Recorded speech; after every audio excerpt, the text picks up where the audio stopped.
नमस्कार friends, welcome to my channel. आज का जो मेरा टॉपिक है वो है गुलाब को डोरमेंसी से कैसे बाहर लेकर आएं। ये बहुत इंपॉर्टेंट स्टेप है क्योंकि अभी जो है 15 अक्टूबर आ गया है। 15 अक्टूबर वाले दिन मैं ये काम कर रही हूँ। मैं जो हूँ अपने गुलाब में एक पहला स्टेप करूँगी जो कि उसे डोरमेंसी से बाहर लेकर आएगा। इसके लिए टेम्परेचर जो है वो आपका 25 डिग्री से रात में नीचे होना चाहिए, जो कि हमारे यहाँ अब आने लगा है सुबह सुबह और रात में। दिन में गर्मी रहती है, 30 के आसपास टेम्परेचर रहता है, लेकिन मैं सुबह शाम में ये काम कर सकते हैं आप डोरमेंसी से बाहर लाने का। कई लोग जो है इसकी प्रूनिंग भी कर रहे हैं इस टाइम पर, क्योंकि उनके यहाँ का टेम्परेचर अब ठीक होने लगा है। तो मेरे यहाँ पर अब टेम्परेचर जाकर ठीक हुआ है, तो मैं इसका पहला स्टेप करूँगी। देखिए मेरे पास लगभग 14 के लगभग गुलाब हैं। सभी गुलाब अलग अलग तरीके के हैं, वैरायटी के हैं। तो इस तरीके से ये पूरी तरीके से डोरमेंट हो चुके हैं, पत्तियां पीली होकर खराब पूरे लगने लगे हैं। अब मेरा जो सबसे पहला काम ये है, अभी आपको मैं जो हूँ इनमें सबसे पहला काम करने वाली हूँ इनकी रूट प्रूनिंग करना। मेरे लिए रूट प्रूनिंग करना क्यों ज़रूरी है, क्योंकि जब से मैंने ये गुलाब लगाए हैं लाई हूँ तब से ये एक ही पॉट में लगे हुए हैं। मैंने बिल्कुल भी इनकी रूट प्रूनिंग नहीं की है और इनकी हालत देखिए कितनी ख़राब हो रखी है। तो रूट प्रूनिंग मैं इनमें सबसे पहले करूँगी। अगर आपने अपने गुलाब आपके गुलाब या तो छोटे हैं या नए गुलाब आप लेकर आए हैं तो आपको रूट प्रूनिंग करने की कोई ज़रूरत नहीं होती। नए जो गुलाब होते हैं उनको डोरमेंसी में ले जाने की भी कोई ज़रूरत नहीं होती है। तो क्योंकि मेरे गुलाब, अगर आपके भी गुलाब 3-4 साल से एक ही पॉट में लगे हुए हैं, तब आप भी अपने गुलाब को इस टाइम पे पॉट से बाहर निकाल कर उनकी रूट प्रूनिंग कर सकते हैं। रूट प्रूनिंग कैसे करते हैं वो मैंने आपके साथ शेयर ही करा है, हर प्लांट के ऐसे ही करते हैं। रूट प्रूनिंग करते टाइम एक चीज़ आपने ध्यान रखनी है कि आपने रूट प्रूनिंग करने के बाद उसमें तुरंत से अभी कोई खाद नहीं देनी है। मैं अभी रूट प्रूनिंग इनकी करूँगी, लेकिन इसमें कोई खाद नहीं दूँगी। सिर्फ रूट प्रूनिंग करके वही मिट्टी वापस से इसमें डालकर रख दूँगी। तो उससे होगा क्या, ये अपनी जड़ें थोड़ी सी स्टैब्लिश कर लेगा। कुछ पॉट जो है मैंने उधर भी रख दिए थे, वहाँ पर रखे हुए हैं। तो ये जो है प्लांट अपनी जड़ें स्टैब्लिश करेंगे। उसके बाद रूट प्रूनिंग करने के 20-25 दिन बाद मैं जो हूँ इनमें खाद दूँगी और इनकी स्टेम प्रूनिंग करूँगी। लगभग 5 नवंबर का टाइम आ जाएगा तब तक, और मौसम भी बहुत अच्छा हो जाएगा इनको खाद देने के लिए। तो इनकी हेल्दी ग्रोथ के लिए ये काम करना बहुत ज़रूरी है। और एक चीज़ और, ये काम करते हुए ना आपको, मतलब जैसे मैंने बताया, गुलाब आपका पुराना होना चाहिए। देखिए मेरे गुलाब देखिए कितने पुराने हैं, आप देख पा रहे हैं इनकी, इनमें घास भी निकल आई है। ये देखिए इस तरीके से ये मेरे बहुत पुराने गुलाब हैं।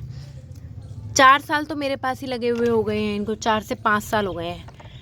तो इस तरीके से पुराने गुलाब होने चाहिए। नया गुलाब तो अभी मेरे पास नहीं है। इस बार सोच रही हूँ अपने गार्डन में एक जो है टाइगर रोज़ भी ऐड करूँ। तो आपको एक गुलाब की रूट प्रूनिंग करके दिखा देती हूँ मैं अभी। तो जैसे कि हम हमेशा ही निकालते हैं किसी भी गुलाब को, आपने इसको मैं निकाल कर दिखाती हूँ। ये मेरा बटन रोज़ वाला है, रेड कलर के, इसमें छोटे छोटे फूल आते हैं। रूट प्रूनिंग करने का प्रोसीजर तो वही होता है जैसे मैंने आपको बताया है। बस थोड़ा सा आपने, जिससे भी आप रूट प्रून कर रहे हैं उसको आप सैनिटाइज ज़रूर कर लें। गुलाब में थोड़ा सा फंगस का वो रहता है, तो मैं सैनिटाइज़र हमेशा अपने साथ रखती हूँ। जब भी रूट प्रूनिंग करती हूँ या स्टेम प्रूनिंग करती हूँ, सैनिटाइज ज़रूर करती हूँ अपने टूल को। तो ये बहुत इंपॉर्टेंट होता है।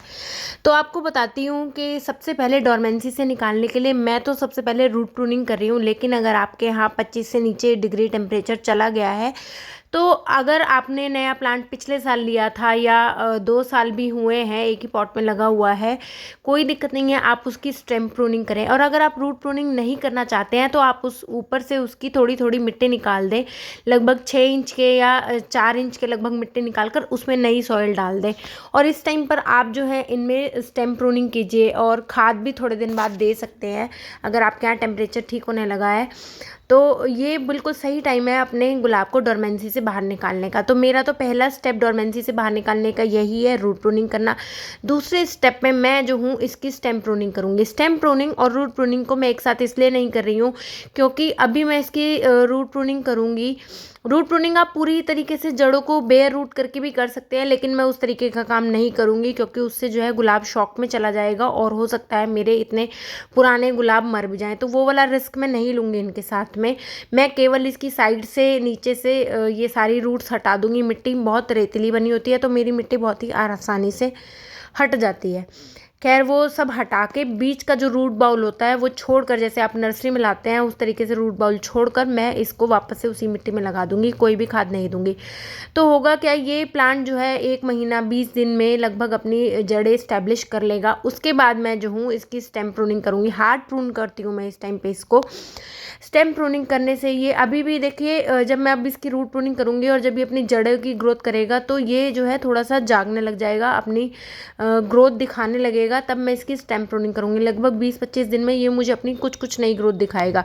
स्टेम प्रूनिंग कैसे करते हैं और खाद कौन कौन सी मैं डालती हूँ, कैसे डालती हूँ, वो मेरे चैनल पर ऑलरेडी गुलाब वाले प्लेलिस्ट में जाकर गुलाब वाला जो है एल्बम, उसमें आप देख सकते हैं। वो मेरे चैनल पर गुलाब का एक अलग से बनाया हुआ है प्लेलिस्ट में, तो उसमें आप देख सकते हैं। वो सारा प्रोसीजर मैं आपको दोबारा नहीं बताऊंगी। तो इस तरीके से आप इसको रूट प्रून कर सकते हैं। और डोरमेंसी से निकालना इस टाइम पे बहुत ज़रूरी है, टेम्परेचर अगर आपके यहाँ ठीक होने लगा हो। इसके लिए मैंने 2 नए स्टैंड बनवाए हैं और मैं सभी गुलाब को अब अपने इन स्टैंड पर ही रखूँगी, सफाई करूँगी यहाँ की पूरा। और इनमें एक चीज़ और, मैं पिछले 2-3 महीने से इनमें बहुत कम पानी दे रही थी।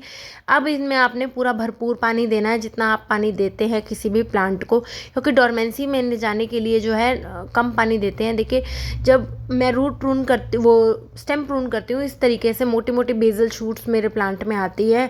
और आपको भी अगर इस टाइप से मोटी मोटी बेसल शूट्स चाहिए तो आप उसको ऐसी जगह से काटिए जहाँ से आपको लगे कि आपका प्लांट जो है थोड़ा हेल्दी है।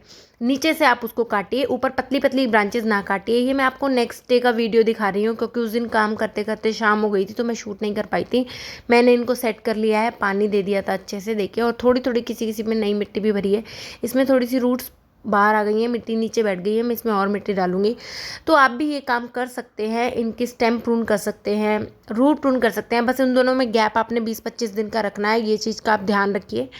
दोनों में गैप होना चाहिए। और इनमें खाद भी दे सकते हैं ताकि आपका गुलाब जो है अपनी नींद से जाग जाए और सर्दियों में हमें भरपूर फ्लावरिंग देने के लिए तैयार होने लगे। तो वीडियो अगर थोड़ा सा भी हेल्पफुल लगे, वीडियो को लाइक करें, चैनल को सब्सक्राइब करें।